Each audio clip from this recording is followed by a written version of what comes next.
आज हम CG set 2019 के इंग्लिश लिटरेचर के क्वेश्चंस करने वाले हैं ऑफिशियल आंसर की के साथ। यहाँ पर सबसे पहला क्वेश्चन नंबर 1 to 5 ये पैसेज से रिलेटेड है। यहाँ पर जो पैसेज दिया गया है उस पर बेस्ड क्वेश्चन है। यहाँ पर पैसेज दिया गया है, the object of farce is to provoke mirth of the simplest and most basic kind, roar of laughter, then smiles.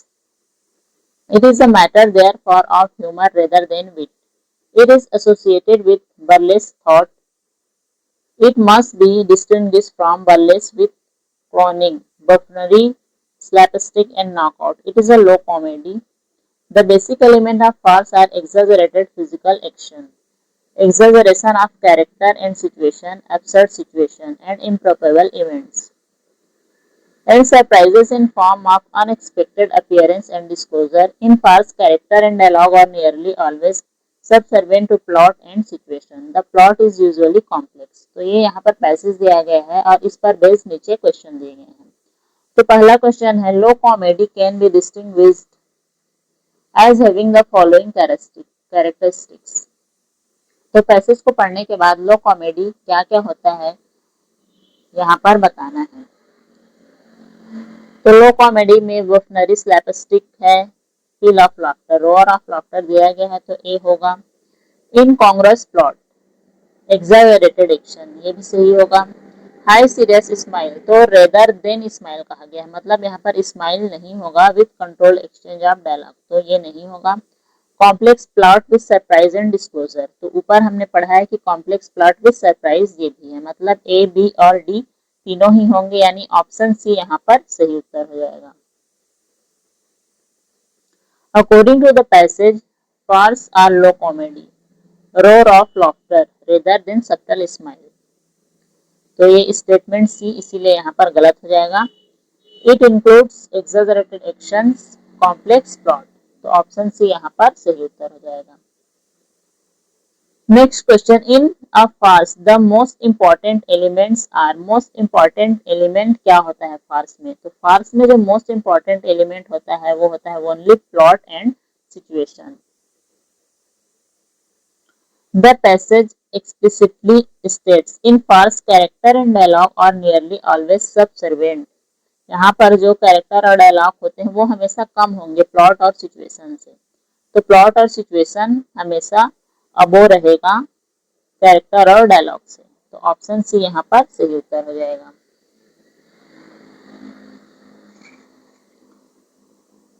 Assertion reason, farce is associated with burlesque, but farce must be distinguished from burlesque. Which of the following statement is true? तो यहाँ पर दोनों ही statement correct हैं, लेकिन जो reason है वो assertion को एक्सप्लेन नहीं कर रहा है, तो ऑप्शन बी यहाँ पर सही उत्तर हो जाएगा। Both statement are directly quoted from the text, ये दोनों ही स्टेटमेंट ऊपर जो पैसेज दिया गया है उसमें दिया गया है कि it is associated with burlesque, it must be distinguished from burlesque, तो इसीलिए यहाँ पर हम फार्स को बर्लेस्क से डिस्टिंग्विश तो कर रहे हैं, लेकिन जो रीजन है वो रीजन यहाँ पर प्रोवाइड नहीं कर पा रहे हैं, इसीलिए ऑप्शन बी यहाँ पर करेक्ट आंसर होगा। नेक्स्ट क्वेश्चन है question number 4, which of the following is correct as deduced from the first two sentence.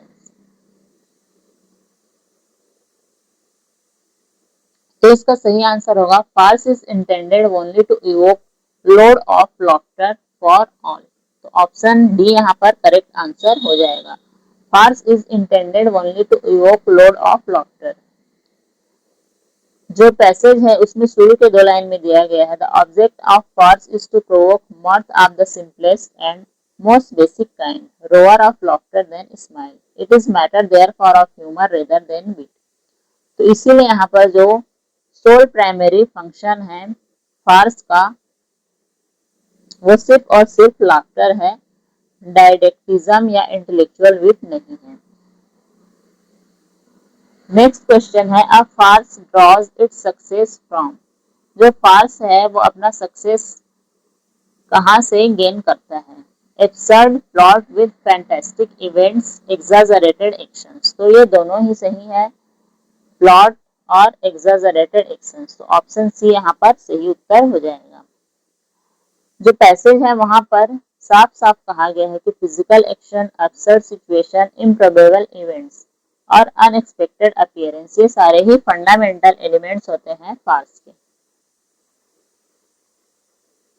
Next question assertion reason का क्वेश्चन है। एंटोनिन और ट्रॉड experimented with the relationship between performer and audience, preparing to place spectators at the very center of a performance surrounding them। Reason दिया गया है text was given a reduced emphasis in Artaud's theatre as dance and gesture become just as powerful as the spoken word। Which of the following is correct? तो यहाँ पर दोनों ही assertion और reason दोनों ही correct हैं और रीजन है वो असर्शन को एक्सप्लेन भी कर रहा है। तो ऑप्शन सी यहाँ पर करेक्ट आंसर हो जाएगा।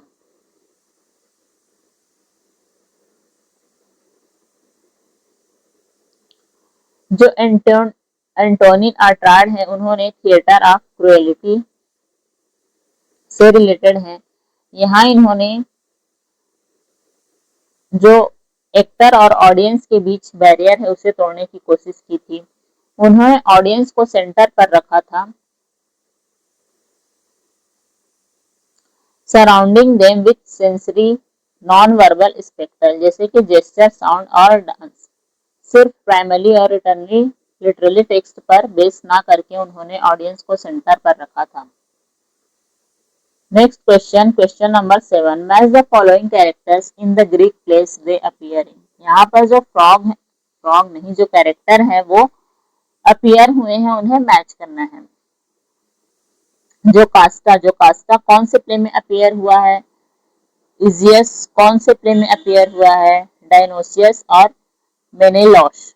तो ये सारे किसमें अपीयर हुए? अगर जो कास्टा की बात करें तो ये ओडिपस रेक्स में दिखाई देते हैं। ओडिपस रेक्स जो प्ले है उसमें जो कास्टा दिखाई देंगे। जो एजियस है वो मीडिया प्ले में दिखाई देंगे। डायनोसियस है वो फ्रॉग्स और मेनेलॉस है वो ओरेस्टस में दिखाई देंगे। तो ऑप्शन ए यहाँ पर सही उत्तर हो जाएगा। जो कास्टा है वो सोफोक्लिस के ओडिपस रेक्स में दिखाई देते हैं। एजियस है वो यूरिपिडिस के मीडिया में दिखाई देते हैं। डायनोसियस है वो एरिस्टोफेंस के फ्रॉग्स में दिखाई देते हैं और जो मेनेलॉस है वो यूरिपिडिस के ओरेस्टस में दिखाई देते हैं।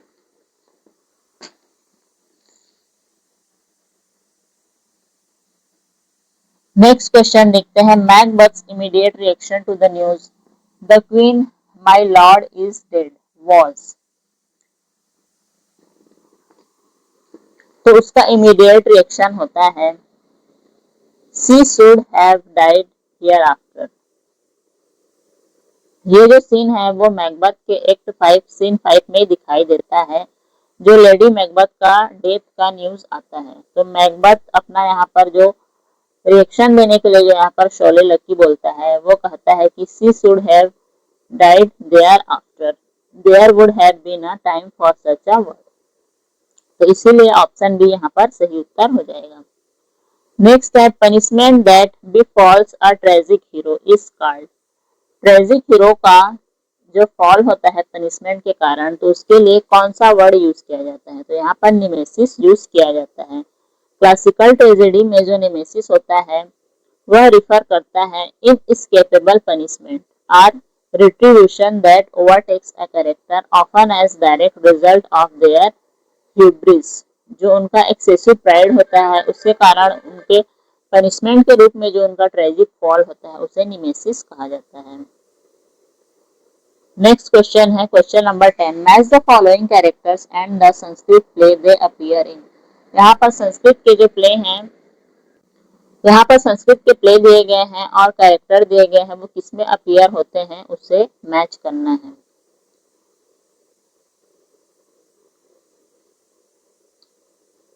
जो चारुदत्त है वह मृच्छकटिकम में दिखाई देते हैं। तो चारुदत्त को हम मृच्छकटिकम से मैच कर सकते हैं।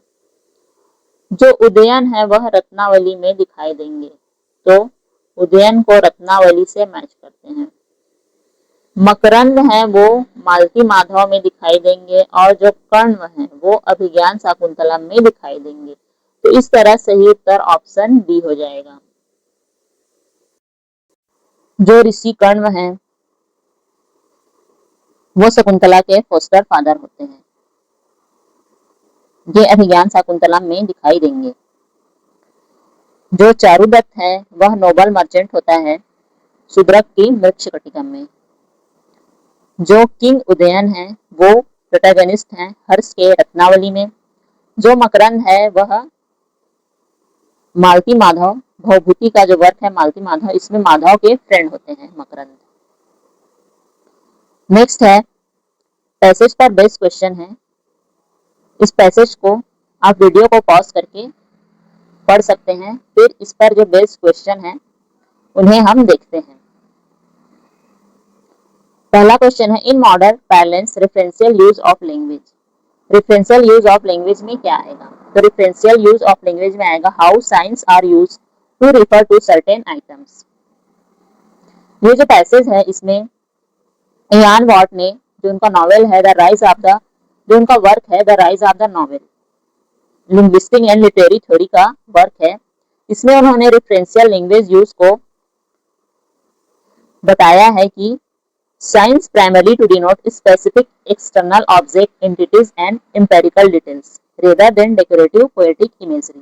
तो प्राइमरली फंक्शन के रूप में साइन का सर्टेन आइटम्स मतलब एक्सटर्नल ऑब्जेक्ट एंटिटीज और एम्पेरिकल डिटेल्स बताया है। Question 12 circumstantial view of life, इसका मीनिंग क्या है? तो सर्कमस्टेंशियल व्यू ऑफ लाइफ का मीनिंग है details of story of individual in particular time and place of action. तो जो पैसेज है उसमें ये लाइंस क्लियरली मेंशन होती हैं the individuality of the actors concern the particulars of time and place of their action. तो option C यहाँ पर सही उत्तर हो जाएगा। नेक्स्ट है the premise of डिफो and Richardson was that. तो पैसेज में रिचर्डसन और डिफो के प्रीमाइस के बारे में बताया गया है plot was a genuine report of human experience.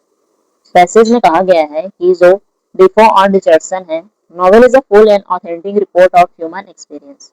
तो आंसर हो जाएगा plot was a genuine report of human experience. Next the appeal of novel form is always stronger than other literary genre because its language has more referential use. तो जो novel form है वो other literary genre से stronger है क्योंकि इसमें जो language होता है उसके और भी रेफरेंशियल यूज होते हैं। पैसेज में दिखाया गया है a more largely referential use of language than is common in other literary form। तो इसे एक uniquely realistic narrative weight provide करता है। The author use the term formal, author ने यहाँ पर फॉर्मल टर्म का यूज किया है। There are formal narrative procedure common to novel only.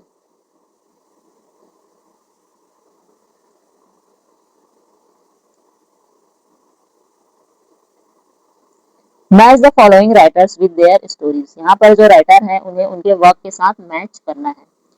तो जो अ हॉर्स एंड टू गोट है ये आर के नारायण का वर्क है। रिपेंटेंस ये लियो टॉल्स्टॉय का वर्क है। अ हंगर आर्टिस्ट फ्रेंच काफ्का का वर्क है और अर्नेस्ट हेमिंग्वे का वर्क है हिल्स लाइक व्हाइट एलिफेंट। तो ऑप्शन बी यहाँ पर सही उत्तर हो जाएगा। Joseph Conrad novella heart of Darkness was first published by. तो जो जोसेफ कॉनराड का वर्क है हार्ट ऑफ डार्कनेस से सबसे पहले कहाँ पब्लिश हुआ था? तो ये हुआ था ब्लैकवुड मैगजीन में। Heart of Darkness was originally published as 3-part serial story in Blackwood magazine in 1899 to celebrate its 1000th edition। Book के रूप में पब्लिश होने से पहले इसे 3-part serial story के रूप में पब्लिश किया गया था। नेक्स्ट असर्शन रीजन का क्वेश्चन है Graham Greene was an English novelist short story writer playwright and journalist whose novel treat moral issue in the context of political setting। तो ये बिल्कुल सही है। जो ग्राहम ग्रीनी है वो इंग्लिश नॉवेलिस्ट भी है, शॉर्ट स्टोरी राइटर, प्लेराइट और जर्नलिस्ट भी हैं जिनके नॉवेल में मोरल इशू दिखाई देते हैं, पॉलिटिकल सेटिंग दिखाई देती है। Although Greene was nominated several times as candidate for Nobel Prize in Literature, he never received the award। तो ये भी सही है। ग्राहम ग्रीनी को बार बार नॉमिनेट किया गया था नोबेल प्राइज के लिए लेकिन कभी भी उन्हें अवार्ड नहीं मिला। तो ए और आर दोनों ही सही है, लेकिन जो रीजन है वो असर्शन को एक्सप्लेन नहीं कर रहा है, तो ऑप्शन भी यहाँ पर सही उत्तर हो जाएगा। Choose the correct chronology of the following novels of Charles deacon. तो चार्ल्स डिकन्स की वर्क्स की बात करें तो जो पिकविक पेपर है वो सबसे पहले आता है। पिकविक पेपर के बाद आएगा a tale of two cities, Pickwick paper के बाद आएगा ओलिवर ट्विस्ट, उसके बाद आएगा हार्ड टाइम्स, उसके बाद आएगा a tale of two cities. Charles Dicken बहुत ही प्रोमिनेंट राइटर हैं, इनके वर्क से अक्सर क्वेश्चन पूछे जाते हैं, तो इनके सारे वर्क्स और उनका पब्लिकेशन ईयर और क्रोनोलॉजी याद होनी ही चाहिए। जो पिकविक पेपर है वो 1836 में पब्लिश होती है, जो ओलिवर ट्विस्ट है वो 1837 में, जो हार्ड टाइम्स है वो 1854 में और टेल ऑफ टू सिटीज 1859 में। The word Gothic is derived from Goth, the name of barbaric German tribe. Many Gothic novels ended with strong moral overtones. तो यहाँ पर जो असर्शन है वह सही है कि जो गोथिक है वो गोथ से डिराइव हुआ है, जो कि बारबरिक जर्मन ट्राइब का नाम है, और रीजन भी सही है कि जो गोथिक नॉवेल्स हैं उनमें स्ट्रॉन्ग मोरल ओवरटोन्स दिखाई देता है, लेकिन जो रीजन है वो असर्शन को एक्सप्लेन नहीं कर रहा है, तो ऑप्शन डी यहाँ पर करेक्ट आंसर हो जाएगा। जो गोथिक फिक्शन है वो सुपरनेचुरल मिस्ट्रीज, मोरल लेसन्स इन पर बेस्ड होते हैं। Who is an Indian short story writer of British descent? तो रस्किन बॉन्ड इसके सही आंसर हो जाएंगे। जो रस्किन बॉन्ड है वो इंडियन ऑथर है, ब्रिटिश डिसेंट, जो कसौली हिमाचल प्रदेश में पैदा हुए, जो मसूरी में रहते हैं और एक सेलिब्रेटेड राइटर है उनके रिच कंट्रीब्यूशन के लिए इंडियन इंग्लिश लिटरेचर के लिए। Arrange the following character in the novel of Charles Dicken in chronological order. तो चार्ल्स डिकन्स के वर्क को क्रोनोलॉजिकल ऑर्डर में जमाना है। Lady Dedlock, Sidney Carton, Miss Havisham, Mr Pickwick. तो जैसे कि पिकविक नाम से ही हम बोल सकते हैं कि पिकविक पेपर में कैरेक्टर है और पिकविक पेपर है वो सबसे पहला वर्क है, तो डी यहाँ पर सबसे पहले होगा, तो डी सबसे पहले एक ही ऑप्शन में है, ऑप्शन सी में, तो ऑप्शन सी यहाँ पर राइट आंसर हो जाएगा। जो मिस्टर पिकविक है वो पिकविक पेपर में दिखाई देते हैं। उसके बाद जो डेडलॉक है ये ब्लिक हाउस में दिखाई देंगी, तो ब्लिक हाउस 1852 का वर्क है। जो सिडनी कार्टन है वो टेल ऑफ टू सिटीज में दिखाई देंगे, और जो मिस हाविशम है ग्रेट एक्सपेक्टेशन जो 1860 का वर्क है इसमें दिखाई देंगे। Match the types of novels with their meaning. तो यहाँ पर पहले से ही मैच कर दिया गया है। जो यूटोपियन नॉवेल है, यूटोपियन नॉवेल यानी कि एक परफेक्ट सोसाइटी की बात करती है, लेकिन परफेक्ट सोसाइटी रियल में एग्जिस्ट नहीं कर सकती, तो novels that deals with perfect but imaginary society. जो डिस्टोपियन नॉवेल है वो एक इमेजिनरी वर्ल्ड को दिखाएंगी, जो कि साइंस फिक्शन, एक अनप्रेजेंट जो इन्वायरमेंट है प्रेजेंट टाइम में, present social political and technological order, इसको दिखाएंगे। जो बिल्डिंग्स रोमान है वो प्रोटैगनिस्ट के डेवलपमेंट को दिखाता है through exposure to various experience of life, और जो गोथिक नॉवेल है वो ब्रीडिंग एटमॉस्फेयर ऑफ ग्लूम और टेरर को दिखाएगा।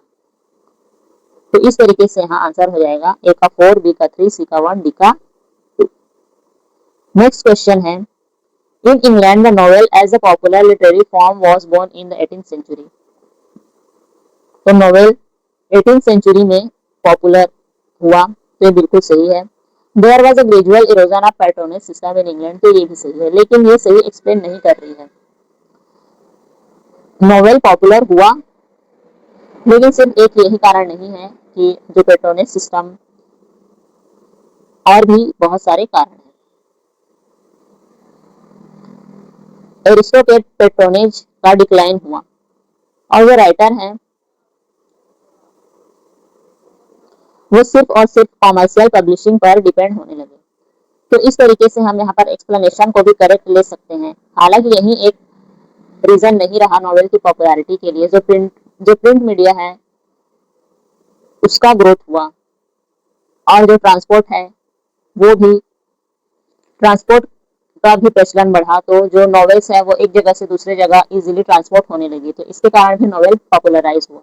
लेकिन यह भी एक कारण रहा है कि जो एरिस्टोटेट पैट्रोनेज है वो धीरे धीरे खत्म होने लगा, तो जो राइटर्स हैं वो सिर्फ कॉमर्शियल पब्लिशिंग पर ही रिलाई करने लगे, तो इससे जो मिडिल क्लास रीडिंग पब्लिक है वो उनकी ज्यादा डिमांड होने लगी नॉवेल्स के लिए, तो नॉवेल्स पॉपुलराइज हो। Ernest Hemingway, The Old Man and the Sea is regarding as a novel, but it can be described as. तो इसका आंसर ड्रॉप किया गया था, लेकिन इसे हम नोवेला के रूप में आंसर ले सकते हैं। ऑफिशियल आंसर की में इसे ड्रॉप कर दिया गया था। नेक्स्ट है, by which pen name the short story writer Hector Hugh Munro better known. जो हेक्टर ह्यूग मुनरो है वो साकी के नाम से लिखते थे। अल्फा अपोलो के नाम से एजी गार्डनर लिखते थे। बॉल्स के नाम से चार्ल्स डिकन लिखते थे और O Henry William Sydney Porter pen name के रूप में लिखते थे। Which statement regarding romance are correct? Romance से कौन कौन सी स्टेटमेंट करेक्ट है? It is believed that romance is forefather of novel. तो रोमांस को हम फोरफादर के नॉवेल्स के रूप में जानते हैं, तो ये सही है। It narrates long story of adventure, तो एडवेंचर भी सही है। It is close to reality, ये सही नहीं है, क्योंकि क्लोज टू रियलिटी रहेगी तो एक तरह से रियलिस्टिक नॉवेल हो जाएगी और ये इल्यूजन ऑफ रियलिटी नहीं होती है। It is literary form popular in ancient period में रोमांस नहीं होता था उस टाइम। एपिक स्टोरीज ट्रेजेडी इसका प्रश्न था, तो ऑप्शन ए और बी करेक्ट है, यानी कि ऑप्शन बी यहाँ पर राइट आंसर हो जाएगा। फिर पैसेज पर बेस्ट क्वेश्चन है यहाँ पर। Poor Tom, he is sinking to his knee and somehow even though it is happening swiftly it seems that this little action last one of great man sinking to the knee. The room is dim, there is no blood, no disorder. Tom is sinking to his knee, dying nobly. Two ladies weeping, they know it's a movie लेकिन फिर भी वो रो रही हैं, they are weeping. Tom is a man, he is live. Ladies हैं वो रो रही हैं उसे मरता हुआ देखकर। ये मूवी है जो कि थोड़ी देर में खत्म हो जाएगी और वो सब अपने अपने घर चले जाएंगे, अपने अपने रेगुलर जो डेली कोरस है उसमें बिजी हो जाएंगे, लेकिन फिर भी वो रो रही हैं। ये पैसेज दिया गया है, तो इस पैसेज पर बेस्ट क्वेश्चंस बनाने हैं। The expression sinking to his knee for dying is an example of, तो ये किसका एग्जाम्पल है? तो ये एग्जाम्पल है यूफेमिज्म का। अगर हम डाइंग बोले तो एक तरह से हार्श सुनने में बुरा लगता है, अगर हम उसे सॉफ्ट टर्म में बोले तो सिंकिंग टू हिज नी, इस तरीके से एक यूफेमिज्म का टर्म है। जैसे कि यूफेमिज्म होता है ये एक इनडायरेक्ट वर्ड या एक्सप्रेशन होता है जो कि सब्स्टिट्यूट करता है हार्श या ब्लंट जो वर्ड है उसको, जो कि अनप्लेजेंट वर्ड है उसको, तो उसे यूफेमिज्म कहा जाता है। Choose the most appropriate meaning of the word holler used in the above passage. तो holler का appropriate मीनिंग पैसेज के अनुसार है give a loud shout or cry। ये एक इनफॉर्मल टर्म है जो कि लाउड के लिए यूज किया जाता है। Restatement is a common device used to emphasize a particular point. Which word does not serve as example of the above passage? Weeping, short, sinking to his knees, Tom। तो Tom यहाँ पर restatement नहीं है, ये एक तरह से noun है, प्रॉपर नाउन है सिर्फ, तो ये रीस्टेटमेंट के लिए यहाँ पर यूज नहीं होगा। नेक्स्ट पैसेज पर बेस्ट क्वेश्चन है। Nature is often hidden, seldom extinguished, more violent in return. Nature less importune but custom only. Nature will make him dejected by often falling. Second will make him a small procedure through by often prevailing at first. If a man have the fortitude and resolution to enfranchise himself at once, that is the best. What does the final statement in paragraph mean? तो final statement में किसकी बात की जा रही है? Fortitude and resolution की। तो आंसर हो जाएगा fortitude and resolution alone can extinguish nature at once. तो ऑप्शन ए यहाँ पर करेक्ट आंसर हो जाएगा। To author suggest to set up a moderate goal because, क्योंकि अगर बिगर गोल करेंगे तो वो फेलर को इनवाइट करेगी और स्मॉलर टास्क रखेंगे तो वो फ्रूटफुल नहीं होगा। तो दोनों ही रखना है, both A and B. Which of the following meaning of the word importune is inappropriate here. तो इम्पॉर्च्यून का कौन सा वर्ड सही नहीं है? तो ये होगा to demand with urgency or persistent. तो ये यहाँ पर सॉरी अप्रोप्रिएट पूछा जा रहा है, इनअप्रोप्रिएट नहीं पूछा जा रहा है। तो अप्रोप्रिएट के लिए होगा to demand with urgency or persistence.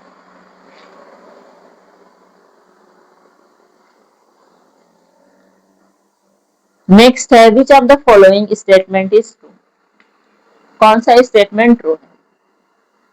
तो यहाँ पर जो ट्रू स्टेटमेंट है वह है the author does not have a shortcut formula. यहाँ पर कोई भी शॉर्टकट फॉर्मूला नहीं दिया जा रहा है। परसिस्टेंस की बात की जा रही है, रेगुलर, तो ये शॉर्टकट नहीं है। What does the word enfranchise mean? तो जो इनफ्रेंचाइज है आर्काइक या क्लासिकल लैंग्वेज में इनफ्रेंचाइज को यूज करते थे टू सेट फ्री, लिबर्टी के लिए से यूज किया जाता था। The structure of any research is embedded in. Research methodology का क्वेश्चन यहाँ पर देखते हैं हम। तो जो रिसर्च डिजाइन है वो होता है structure of any research. Next question is match the following. Outline of linguistic analysis. तो जो आउटलाइन ऑफ लिंग्विस्टिक एनालिसिस है वह रिलेटेड है बर्नार्ड ब्लॉक से, ए का 2। जो एन एसे ऑन लैंग्वेज है वो रॉबर्ट हॉल से रिलेटेड है। जो कल्चरल लैंग्वेज एंड पर्सनालिटी है एडवर्ड सफायर से रिलेटेड है। लैंग्वेज एंड माइंड ये नॉम चॉम्स्की से रिलेटेड है। तो ऑप्शन ए यहाँ पर राइट आंसर हो जाएगा। Language is the इनेट capacity of native speaker. बिल्कुल सही बात है, नॉम चॉम्स्की ने ऐसा बताया है कि language is इनेट capacity of native speaker. तो ये बिल्कुल सही है। Human being possess a language acquisition device in their brain, ये भी सही है। तो दोनों ही सही है और करेक्ट एक्सप्लेनेशन भी है। तो ऑप्शन डी यहाँ पर सही उत्तर हो जाएगा। Arrange the following post-World War II work on feminist criticism in chronological order.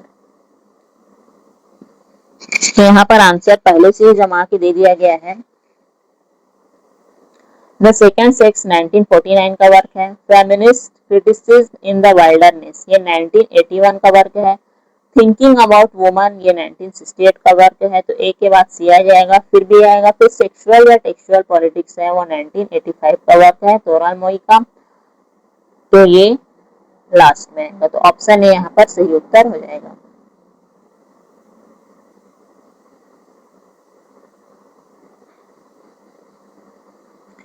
T.S.. Elliott ऐसे Hamlet and his problem was first included in. तो किसमें इंक्लूड हुआ था सबसे पहले? तो ये सबसे पहले इंक्लूड हुआ था उनका जो ऐसे का कलेक्शन था सेक्रेड वुड, इसमें सबसे पहले इंक्लूड हुआ था हैमलेट एंड हिज प्रॉब्लम, जिसमें उन्होंने ऑब्जेक्टिव कोरिलेटिव की बात की थी। नेक्स्ट क्वेश्चन है formal grammatical rules and terminology are avoided in direct method of teaching language. तो डायरेक्ट मेथड में हम ग्रामेटिकल रूल्स को अवॉइड करते हैं, ये बिल्कुल सही है। रीजन है the direct method of teaching a language based on active involvement of learner in speaking and listening. यहाँ पर सिर्फ ग्रामेटिकल स्ट्रक्चर की बात नहीं की जाती है, यहाँ पर एक्टिव इन्वॉल्व रहते हैं, वो स्पीकिंग और लिसनिंग की एक्टिविटीज करते हैं। तो रीजन भी सही है और ये सही एक्सप्लेन भी करती है। तो ऑप्शन ए यहाँ पर राइट आंसर हो जाएगा।